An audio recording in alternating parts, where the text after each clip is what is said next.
नमस्कार। आज के इस एक्सप्लेनर में हम एक ऐसी टाइम ट्रैवल यात्रा पे निकलने वाले हैं जो सच में बहुत हैरान कर देने वाली है। हम बात करने वाले हैं कि हमारी दुनिया, हमारी पृथ्वी और ये पूरा का पूरा ब्रह्मांड आखिर शुरू कैसे हुआ। ये सिर्फ पत्थरों या गैसों की कहानी नहीं है, ये हमारे अपने अस्तित्व का सबसे बड़ा रहस्य है। तो बिना किसी देरी के चलिए सीधे इस विषय की गहराई में उतरते हैं। अब अगर हमें इस कहानी को समझना है तो बिल्कुल शुरुआत से शुरू करना होगा। एक ऐसे समय की कल्पना कीजिए जब कुछ भी नहीं था, मतलब लिटरली कुछ भी नहीं। परम शून्यता। ना हमारी पृथ्वी थी, ना चमकता हुआ सूरज, और तारों का तो कोई नामो निशान तक नहीं था। सब कुछ एकदम ब्लैंक। ये बात सोचने में ही कितनी अजीब लगती है ना, कि आखिर इस कुछ भी नहीं से सब कुछ कैसे बन गया। तो यहाँ सबसे बड़ा और सबसे लॉजिकल सवाल यही सामने आता है कि इस परम शून्यता से, इस एब्सोल्यूट नथिंगनेस से हमारी दुनिया की शुरुआत आखिर हुई कैसे। वो कौन सा महाविस्फोट था, वो कौन सी घटना थी जिसने इस पूरे के पूरे ब्रह्मांड को, जिसे आज हम देखते हैं, उसे जन्म दे दिया। इस टाइमलाइन को देखिए, ये स्केल अपने आप में माइंड ब्लोइंग है। 13 अरब साल पहले एक महाविस्फोट यानी बिग बैंग होता है, और फिर लगभग 460 करोड़ साल पहले जीवन की शुरुआत होती है। सोचिए, एक पल में कुछ भी नहीं था और अगले ही पल अंतरिक्ष में अनगिनत तारे बनने लगे। शून्य से लेकर जीवन की पहली धड़कन तक का ये सफर साइंस के सबसे शानदार चमत्कारों में से एक है। चलिए अब चीजों को थोड़ा मैक्रो से माइक्रो लेवल पर जूम इन करके देखते हैं। हमारा ब्रह्मांडीय पता आखिर है क्या? ये ब्रह्मांड लगातार फैल रहा है और इसके अंदर तैर रही हैं विशाल आकाशगंगाएं। हमारी अपनी आकाशगंगा है मिल्की वे, जो स्पेस के अंधेरे में चमकती हुई किसी नदी जैसी लगती है। और इसी मिल्की वे के अरबों तारों में से एक है हमारा अपना सोलर सिस्टम, जहां मौजूद है हमारी पृथ्वी। अब इस सोलर सिस्टम की फैमिली को देखना काफी दिलचस्प है। यहां पृथ्वी अकेली नहीं है, वो 7 और प्रमुख ग्रहों के साथ मौजूद है। बुध, शुक्र, मंगल से लेकर नेपच्यून तक। ये सारे ग्रह अनगिनत उपग्रहों और एस्टेरॉइड्स के साथ मिलकर एक पूरी फैमिली बनाते हैं, जो स्पेस में एक ही तारे, जी हां, हमारे सूर्य की चारों ओर चक्कर लगा रहे हैं। इन अनगिनत दुनियाओं को देखकर एक बात तो एकदम साफ हो जाती है, इन सारे खगोलीय पिंडों में हमारी पृथ्वी का स्टेटस एकदम वीआईपी है। पूरे सोलर सिस्टम में, और जहां तक हमारी जानकारी है पूरे ब्रह्मांड में, ये इकलौता ऐसा ग्रह है जहां कंफर्म रूप से जीवन बसता है ना कमाल की बात। लेकिन हमारी पृथ्वी हमेशा से ऐसी नहीं थी। आज के इस खूबसूरत नीली दुनिया की तुलना अगर शुरुआती पृथ्वी से करें तो जमीन आसमान का फर्क दिखेगा। शुरुआती पृथ्वी एक उबलती हुई, चट्टानी और वीरान जगह थी। वहां सिर्फ हाइड्रोजन और हीलियम का बहुत ही पतला सा वायुमंडल था। और आज ये ठंडी है, गहरे नीले महासागरों से ढकी है, जीवन से भरी पड़ी है, और इसमें सांस लेने के लिए भरपूर ऑक्सीजन है। ये ट्रांसफॉर्मेशन लिटरली किसी जादू से कम नहीं लगता। जाहिर है, ये कोई रातों रात हुआ चमत्कार नहीं था।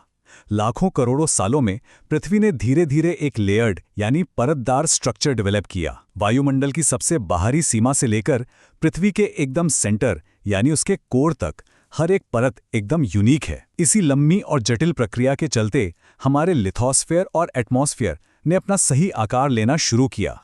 तो यहाँ फिर से एक बहुत अहम सवाल खड़ा होता है, आखिर ऐसा क्या हुआ कि एक उबलता हुआ वीरान सा चट्टानी गोला जीवन के लिए इतना परफेक्ट और सेफ घर बन गया? वो कौन सा साइंटिफिक मैकेनिज्म था जिसने इस पूरे ग्रह का नक्शा ही बदल कर रख दिया? चलिए इसे समझते हैं। जैसा कि हमने कहा, ये जादू नहीं था। ये एक बेहद थ्रिलिंग 3 चरणों वाली वैज्ञानिक प्रक्रिया थी जिसने पृथ्वी के वायुमंडल को पूरी तरह से रीबूट कर दिया।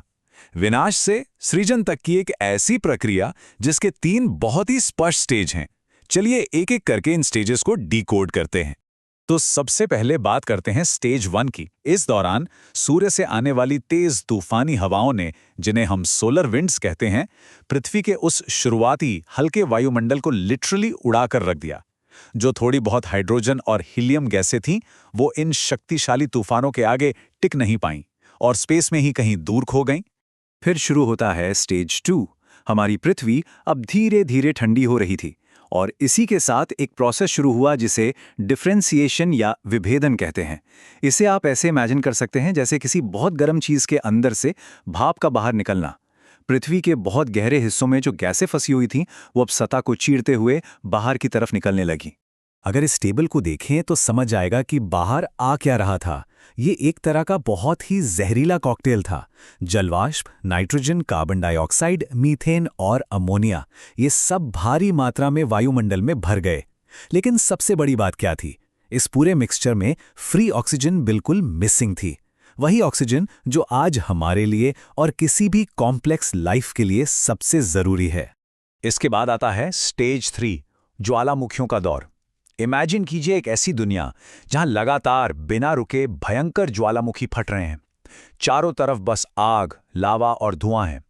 इन लगातार विस्फोटों की वजह से आसमान में भाप और गैसों का लेवल एकदम से बहुत तेजी से बढ़ने लगा। अब जब इतनी सारी वाष्प और गैसें आसमान में जमा हो गईं, तो आखिरकार उन्हें ठंडा तो होना ही था। और जैसे ही ये संघनन या कंडेंसेशन शुरू हुआ, धरती पर हुई पहली बारिश। और ये कोई आम बारिश नहीं थी, ये बारिश लाखों सालों तक बिना रुके होती रही। इसी पानी ने पृथ्वी के विशाल गड्ढों को भर दिया और जन्म हुआ हमारे आज के इन विशाल महासागरों का। इन्हीं नए बने महासागरों की गहरी और अंधेरी दुनिया में एक साइंटिफिक मैजिक शुरू हुआ। पानी के अंदर जीवन पनपने के लिए एकदम परफेक्ट कंडीशन बनने लगी। और आखिरकार वो ऐतिहासिक पल आया जब जीवन की सबसे पहली चिंगारी भड़की। ये शुरुआती महासागर ही असल में इस पूरी दुनिया के पहले घर यानी जीवन का पालना बन गए। जैसे ही जीवन ने महासागरों में अपनी जगह बनाई, एक और चमत्कारी प्रोसेस शुरू हुआ, फोटोसिंथेसिस यानी प्रकाश संश्लेषण। इन शुरुआती सूक्ष्म जीवों ने सूरज की रोशनी का इस्तेमाल करना सीख लिया और इसी प्रोसेस ने धीरे धीरे लेकिन बहुत ही सॉलिड तरीके से हमारे वायुमंडल में ऑक्सीजन को रिलीज करना शुरू कर दिया। और बस ऑक्सीजन ही वो मास्टर की, वो आखिरी चाबी थी जिसने सब कुछ बदल दिया। जैसे जैसे हवा में ऑक्सीजन का लेवल बढ़ा, पृथ्वी का वायुमंडल हमेशा के लिए ट्रांसफॉर्म हो गया। एक बेहद आम और जहरीला सा दिखने वाला ग्रह एक एक्स्ट्रा ऑर्डिनरी और जीवन से भरे परफेक्ट स्वर्ग में बदल गया। इस पूरे एक्सप्लेनर के आखिर में ये सारी बातें हमें एक बहुत ही गहरे सवाल के साथ छोड़ जाती हैं। सोचिए, ये जानकर हमारे भविष्य का नजरिया कैसे बदल जाता है कि एक साधारण सी जैविक प्रक्रिया ने एक वीरान जहरीली चट्टान को ब्रह्मांड के एकमात्र ज्ञात मरुद्यान में बदल दिया। एक बेजान पत्थर से इस खूबसूरत नीले ग्रह तक का ये सफर सच में हमें याद दिलाता है कि हमारा अस्तित्व कितना खास और कितना नाजुक है। हमें उम्मीद है कि इस सफर ने ब्रह्मांड के रहस्यों को और गहराई से जानने की उत्सुकता को जरूर बढ़ाया होगा।